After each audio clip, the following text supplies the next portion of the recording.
Eh, ¿Me escuchan? Perfectamente, adelante. Sí, Sí, perfecto. Ok, Muy bien. muchas Sí. gracias. Muchas gracias por la confirmación. Voy a compartir pantalla para sí, que podamos está visualizar como coanfitrión el padre. Está como coanfitrión, padre, algunas, ya puede hacerlo. algunas ideas. Perfecto. Muy bien.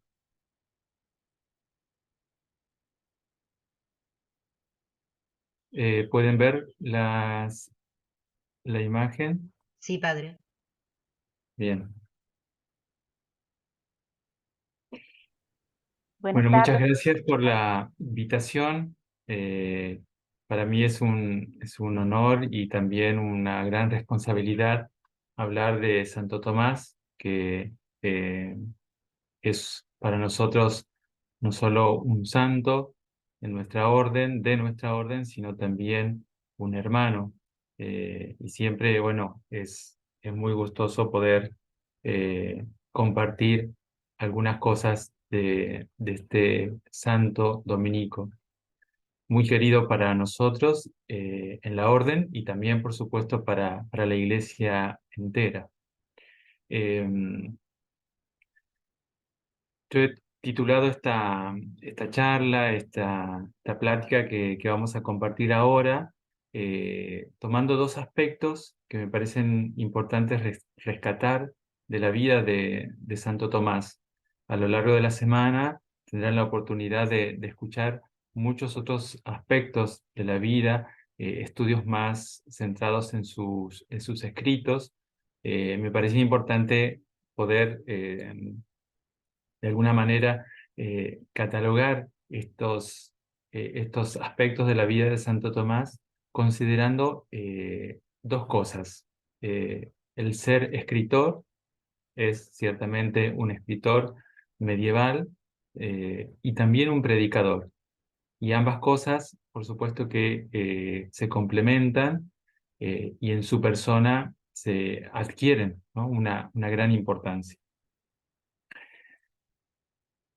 La ocasión es por demás también justificada, teniendo en cuenta que en la orden estamos celebrando este jubileo que se extiende desde este año 2023 al 2025.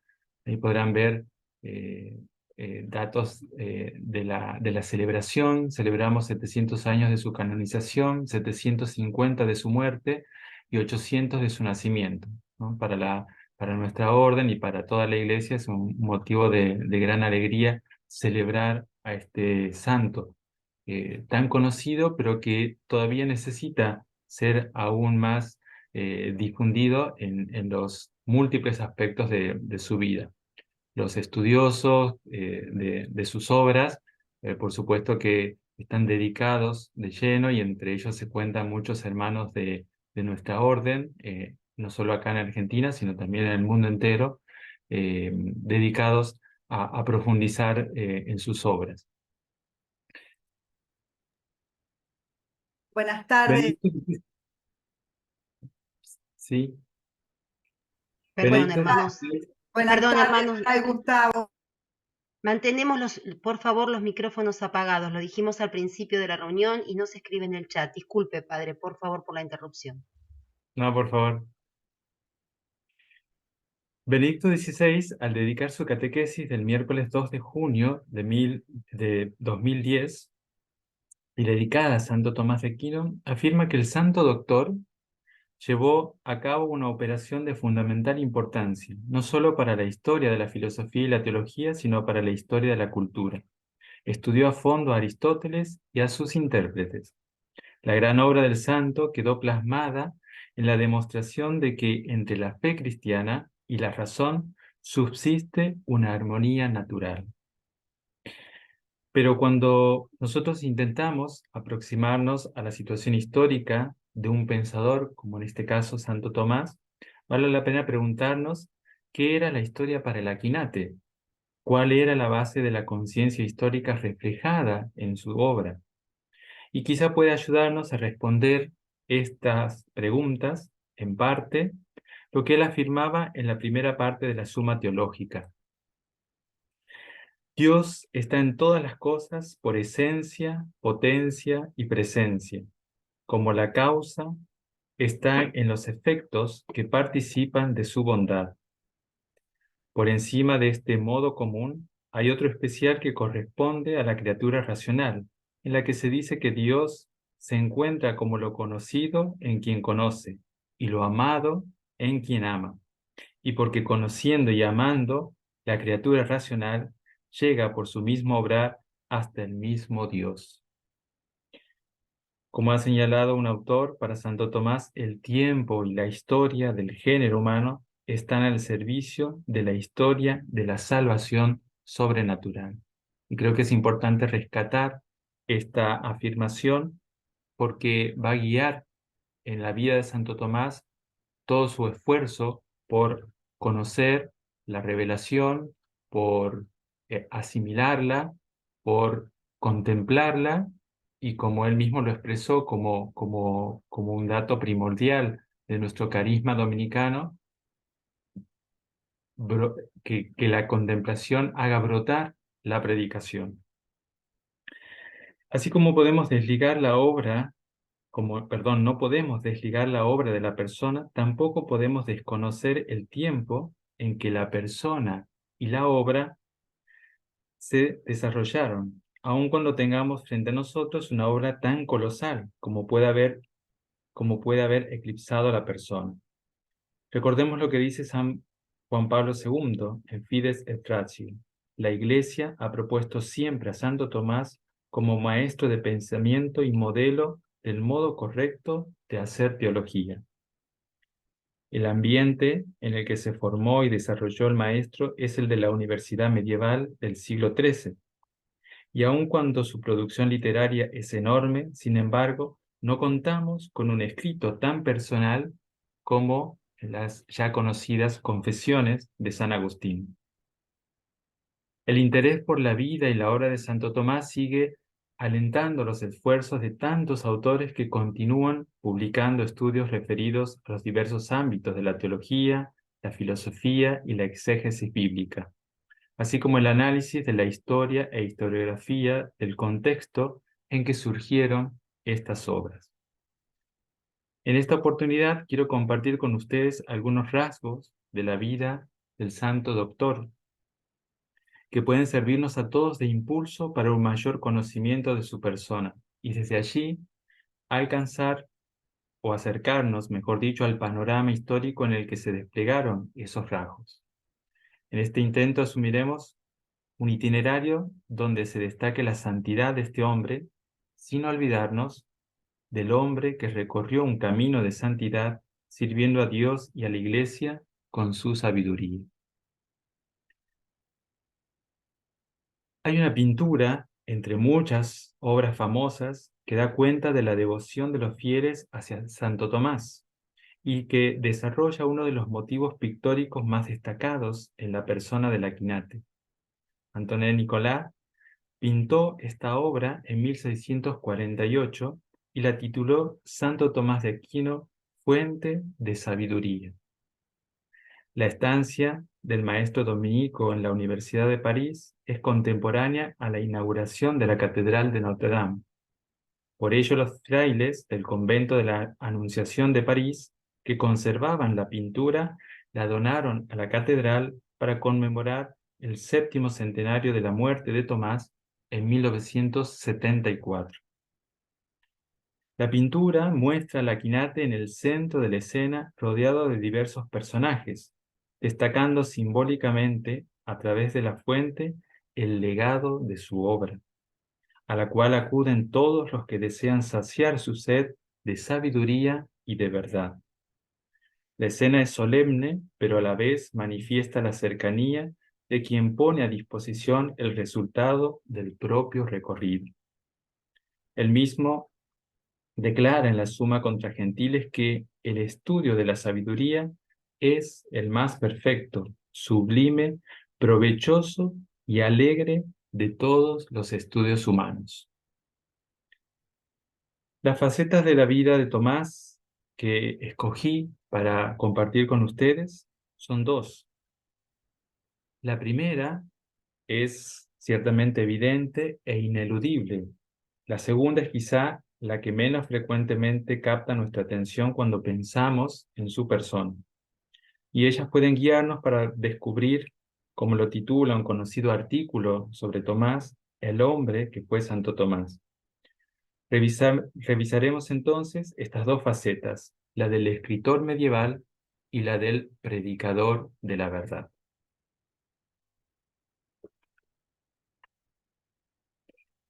Esta primera faceta, como escritor medieval, es quizá la más obvia para destacar de él, pero no podríamos pasarla por alto, considerando que es la tarea que ocupó buena parte de su vida, 22 años en total, desde 1252 a 1274. Recordemos que nació en 1225 en el seno de una familia de 2 hermanos, siendo el menor de los varones y siguiendo una costumbre bastante extendida en la Edad Media. Fue orientado, así, a la vida religiosa. Ingresó a los 5 años como oblato en el monasterio benedictino de Monte Cassino, y con el tiempo conoció a la naciente Orden de Santo Domingo, donde ingresó atraído por el ideal de la predicación. La nueva orden rompía con varios moldes de la vida religiosa conocida hasta entonces. En lugar de alejados monasterios amurallados, los frailes tenían por casas conventos instalados en medio de las grandes ciudades con acceso directo a la formación escolar. No solo esto, también la forma de gobierno que alternaba los priores elegidos en cada comunidad. La movilidad conforme a la misión desparramaba a los predicadores itinerantes por toda Europa. La pobreza mendicante y la ley de la dispensa, introducida por Domingo en las primitivas constituciones, que comprometían la vida de los frailes. Ahora bien, un repaso de los escritos tomistas nos permite acceder a unos datos cuantificables que ayudan a entender el fruto de esta mente prodigiosa. En total, según el catálogo realizado por los responsables de la principal edición crítica, es decir, el de la Comisión Leonina, se cuentan cerca de 100 obras. Aparecen entre las más importantes los comentarios a la Sagrada Escritura, las síntesis teológicas, las cuestiones disputadas, los comentarios a las obras de Aristóteles y los autores neoplatónicos, los opúsculos, los escritos polémicos, los sermones, las colaciones, las obras litúrgicas y las glosas o florilegios. Un ejemplo de esto último es la conocida Catena Aurea. Los géneros literarios utilizados por nuestro autor son diversos y se ubican en el contexto universitario del siglo XIII. Sobresalen la lectura de textos destinados a la enseñanza, las sentencias o exposiciones que tenía a su cargo el maestro. Ambas suelen identificarse, pero las exposiciones tenían la intención de comentar más exhaustivamente cada uno de los párrafos. Las disputas fueron el ámbito en que Santo Tomás pudo profundizar sus estudios y ejercitar a los alumnos en los modos de argumentación. También las llamadas sumas son compendios teológicos que resultaban ser como compilaciones exhaustivas y exactas, estructuradas orgánicamente, donde no falte lo esencial. Los sermones que se han conservado son los que se pronunciaban en el ámbito universitario. En este mismo sentido, las colaciones eran sermones más breves que completaban el sermón de la mañana y se impartían durante las vísperas. Los temas de interés desarrollados por el Aquinate están ligados a su desempeño como maestro. Ellos tenían como cometido principal la lectura, es decir, el comentario y enseñanza de la Sagrada Escritura.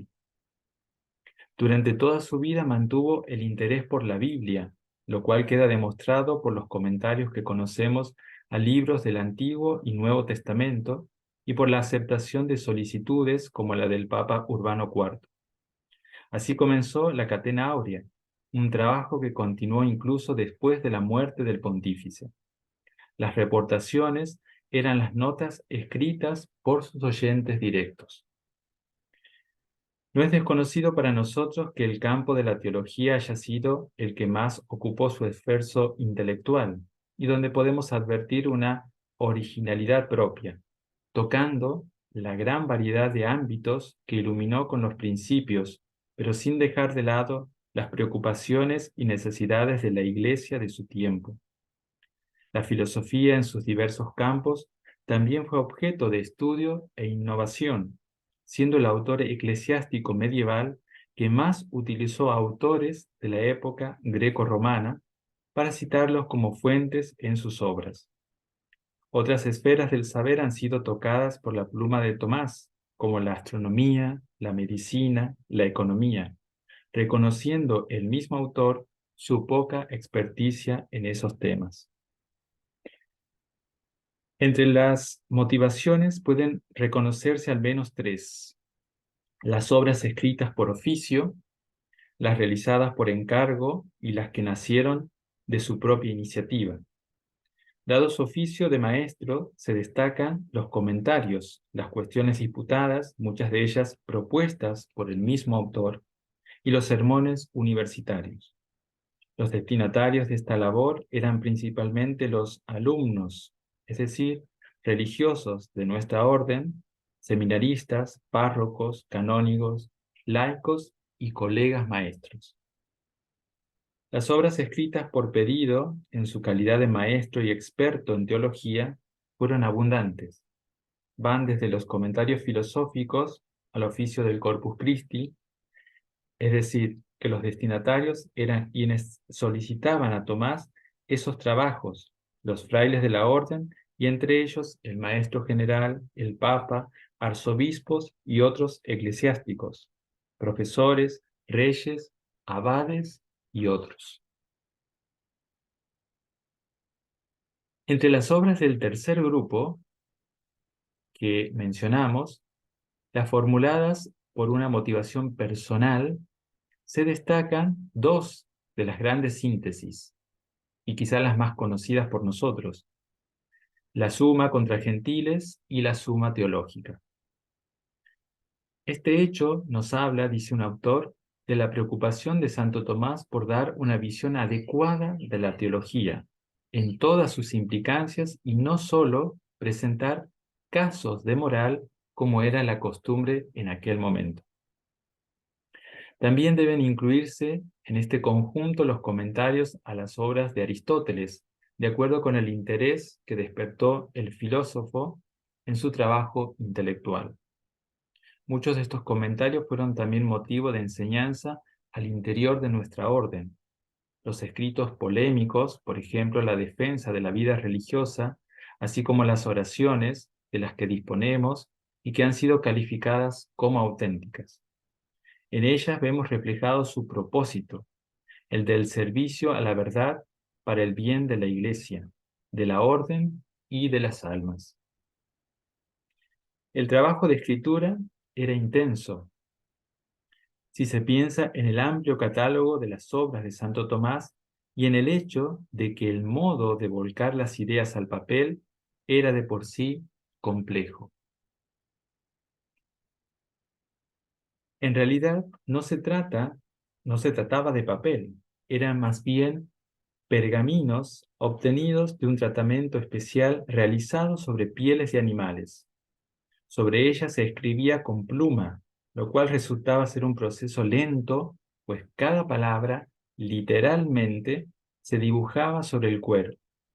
Sabemos que contó con un secretario fijo, Reinaldo de Priverno, y tuvo otros secretarios encargados de tomar notas en clases, disputas y sermones. No todas las obras recibieron la corrección del autor.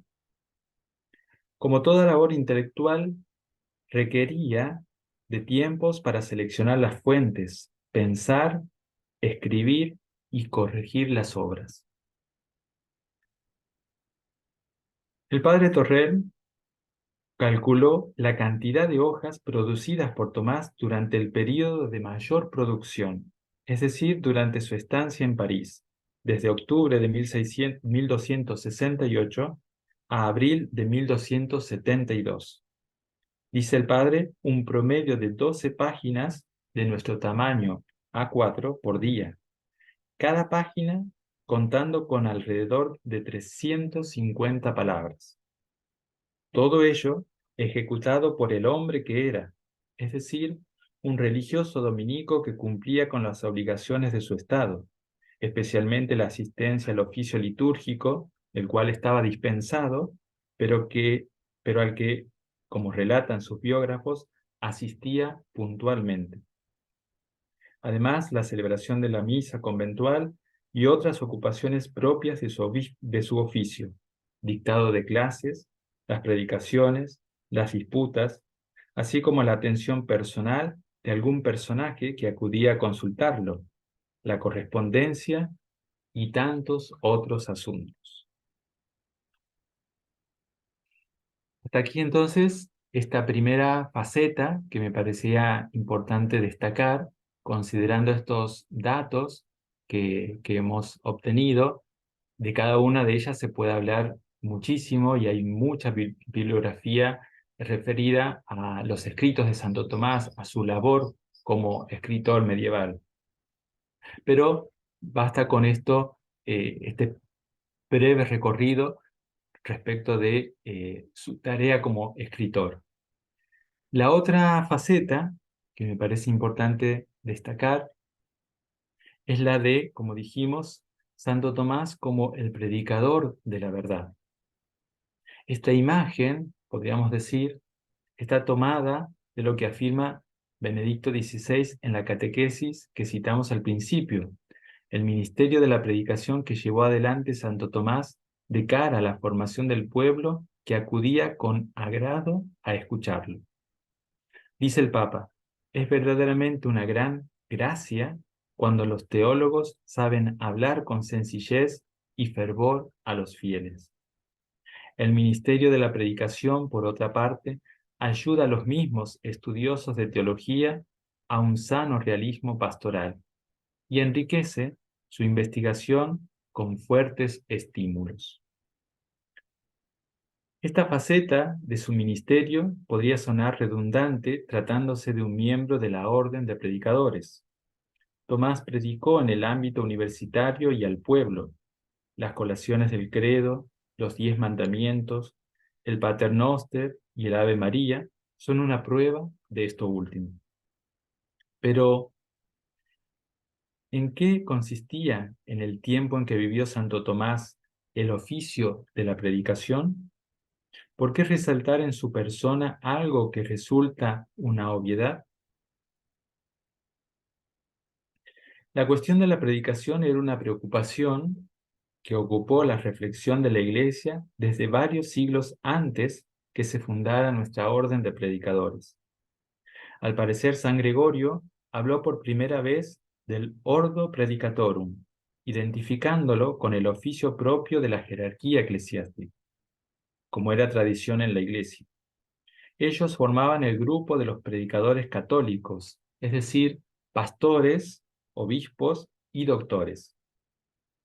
Para los padres de la Iglesia, el obispo era, por su oficio, el ministro de la palabra y de la Eucaristía.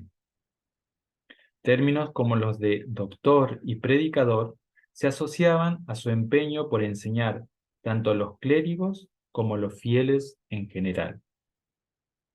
Había asimismo sacerdotes implicados solidariamente con el obispo en la tarea de la predicación. Dada la evolución de la condición, ya sea canónica, teológica o profética, la predicación en la Iglesia a principios del siglo XIII no estaba ligada exclusivamente al obispo y sus delegados. Había grupos de predicadores que habían recibido una misión y sostenían un ideal de vida apostólica como en los primeros tiempos de la cristiandad. Sin embargo, hasta entonces, ninguna sociedad de predicación había obtenido un reconocimiento de la jerarquía, porque lo que estaba en juego era nada más y nada menos que la doctrina. Solo los obispos eran responsables de ella, y de ahí la prudencia con que procedieron los papas y también los concilios de aquella época. No obstante, en el tiempo en que Santo Tomás ingresó en la orden de predicadores, la institución estaba confirmada y expandida por los principales centros universitarios. Algo dijimos al comenzar. Así es como el Tomás predicador se interesa en la tradición dominicana de difundir la doctrina a través de la predicación. Evidentemente, para este punto, las obras que nos transmiten, en parte, esa faceta del santo son los sermones. En ellos puede apreciarse la exposición de un alto contenido teológico, pero con expresiones simples. Como sabemos, la oratoria de cada predicador depende de unos elementos particulares, los dotes personales, el fervor, la capacidad de captar la atención del auditorio, las imágenes, la dicción, etc. El estilo de la Quinate en su homilética se revela en las preguntas que formula y responde en primera persona, en el involucramiento con ellos, como cuando dice a su auditorio, vayamos, o podemos considerar que, o no debemos ser ingratos. También cuando hace preguntas retóricas o se dirige a alguien en particular, mostrando cercanía y sensibilidad con el oyente. No usa, como sí lo hacen otros predicadores de su tiempo, ejemplos o anécdotas ilustrativas. Prefiere las comparaciones más o menos largas y las distinciones para ganar en claridad en lo que se expone. Muy al corriente de lo que estaba en boga, Santo Tomás parece combinar dos técnicas de predicación, el llamado Sermo Modernus, vigente en París, y que consistía en comentar un versículo cuidadosamente escogido para extraer de él 3 o 4 elementos, y el sermón tradicional, más desarrollado en Italia y en la línea de los padres que solían comentar toda la perícopa. Ciertos temas encendieron de modo singular sus intereses, como la defensa de la vida religiosa mendicante. Allí aparece el Santo Tomás enérgico, dispuesto a dar razones de este estilo de vida atacado por los profesores seculares. Han quedado como registro de esa defensa opúsculos y sermones y otros escritos donde aparece nuevamente el tema en cuestión. Su prédica toca temas candentes, cosas a las que pocos se atrevían. La defensa de los religiosos era uno de ellos. Se conservan 2 sermones donde expone abiertamente su punto de vista. Lo hace cuando menciona la herejía que se extendía equiparando la virginidad al matrimonio y la riqueza a la pobreza. En otro, logra una llaneza en el discurso utilizando una suerte de coloquio con los oyentes. Habla de las objeciones sobre ingresar a la vida religiosa siendo adolescente. Dice, dirás, no, no lo haré, pues me dirás infeliz, joven insensato. A esto hay que responder, no temas las injurias de los hombres y no tengas miedo a las blasfemias. En este sentido, un aspecto donde se muestra la profundidad del hombre que fue Tomás, su devoción y contemplación, es la poesía que formuló y en la que se advierte su alma exquisitamente eucarística, como dice Benedicto XVI. Como sabemos, el Papa Urbano IV, en su intención de extender a toda la Iglesia la fiesta del Corpus Christi, después del milagro eucarístico de Bolsena, solicitó al maestro Tomás la composición de la misa y el oficio. Hoy, según el misal promulgado por Pablo VI, para la fiesta del Corpus, se toman de los textos tomistas la oración colecta, la oración sobre las ofrendas y la oración luego de la comunión. Junto a la secuencia, Lauda Sion, también la antífona de vísperas en la liturgia de las horas. Pensemos entonces en la influencia que han ejercido estas composiciones de la Quinate en las almas inspiradas que lograron con esas palabras composiciones musicales de profunda sensibilidad y exquisitez. Puede decirse lo mismo de lo que ha provocado la poesía eucarística tomasiana en la pintura, la escultura, la orfebrería. Y en fin, en las almas de tantos creyentes que desde hace siglos se sirven de esas palabras para dar culto a la Eucaristía. Muchos estudiosos han destacado la oración, Adórate Devote, como la de mayor expresividad por el valor personal, confidencial de la composición. Dice un autor, en esta oración, Santo Tomás nos deja entrever un acto de profunda adoración, pero también su confianza plena en el Hijo de Dios y sobre todo su amor hacia el Santísimo Sacramento. Veamos un ejemplo de esto. Dice Tomás en estas líneas, hazme creer siempre más en ti tener esperanza, amarte. Concédeme siempre vivir de ti y saborearte siempre dulcemente. A la vez, aun cuando se insinúan en esta oración los brazos o los trazos más íntimos del corazón de Tomás, lejos de cualquier intención de exclusividad, las palabras expresan un sentimiento que puede ser manifestado por cualquier orante. Una de las críticas más extremas a la poesía tomasiana es el señalamiento de sus escritos como carentes de imaginación lírica, una falta de representaciones sensibles, figuras y similitudes. Los defensores de la poética del doctor Angélico lo ubican en el término medio de la expresión en la que participan la imaginación y la sensibilidad. El hombre Tomás era eminentemente un contemplativo y dado a las cosas espirituales, pero a la vez era consciente de la necesidad de ejercitar la eutrapelia, la virtud reguladora de los entretenimientos. Puede pensarse en él como un fraile que miraba las cosas de la tierra para arrancar de ellas los ejemplos e imágenes que sirvieran a su trabajo.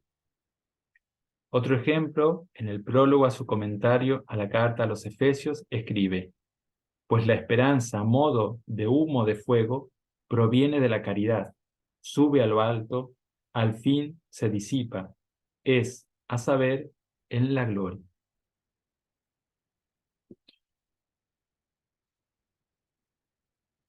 Estas dos facetas, estos dos aspectos de su vida, como decíamos, se complementan mutuamente. No podemos pensar en Santo Tomás como el escritor sin dejar de advertir su interés por la predicación del Evangelio, por la predicación de la doctrina. Y no podemos al mismo tiempo pensar en el predicador sin ese hombre dedicado plenamente al estudio y a la escritura. De esto podemos sacar algunas conclusiones. Estas dos facetas que destacamos del santo doctor, la del escritor y la del predicador, confluyen en una única persona, Fray Tomás, alguien que está atento a hablar el lenguaje de cada uno de sus interlocutores, manifiesta siempre la verdad y busca evitar el error. En las discusiones teológicas busca distinguir equilibradamente el ámbito de la razón y el de la revelación. Los temas más conocidos, en donde encontró adversarios incluso de la misma orden dominicana, son acerca de la eternidad del mundo y la unicidad del intelecto. Tomás busca la verdad y este es el cometido que emerge de su escritura y de su predicación. No sigue una escuela en particular y se sirve de todo lo verdadero que se encuentra incluso entre los autores paganos. A la vez, enfrenta el error con las mismas armas que emplea el adversario. Mientras vivió, podemos decir que vivió combatiendo ardientemente y con gran vivacidad por la verdad viviente a la que se había entregado sin reservas. Este tiempo en que celebramos el jubileo de Santo Tomás, deberíamos aprovecharlo para estimularnos mutuamente a seguir el camino que marcó el Doctor Universal, ya sea en el campo de la teología o en el del testimonio del servicio fiel y humilde en la Iglesia. Las palabras de Fray Gerard Timoner, actual maestro de nuestra orden, expresadas en la carta de promulgación del jubileo del Santo Doctor, pueden ser un buen ejemplo o un compendio de lo que hemos intentado compartir.